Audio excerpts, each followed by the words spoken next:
Ang mabuting balita ng Panginoon ayon kay San Mateo. Papuri sa iyo, Panginoon. Noong panahong iyon, umuwi si Jesus sa kanyang bayan at nagturo sa kanilang sinagoga. Nagtaka ang mga nakarinig sa kanya. Sabi nila, saan kumuha ng karunungan ang taong ito? Paano siya nakagagawa ng kababalaghan? Hindi ba ito ang anak ng karpintero? Hindi ba si Maria ang kanyang ina?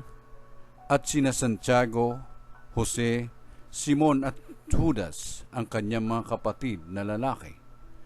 At dito nakatira ang kanyang mga kapatid na babae, hindi ba? Saan niya natutunan ang lahat ng ito? At ayaw nilang kilanlin siya. Kaya't sinabi ni Jesus sa kanila, ang propeta'y iginagalang kahit saan, liban sa kanyang sariling bayan at sa kanyang sariling sambahayan. At dahil sa di nila pagsampalataya, hindi siya gumawa roon ng maraming kababalaghan.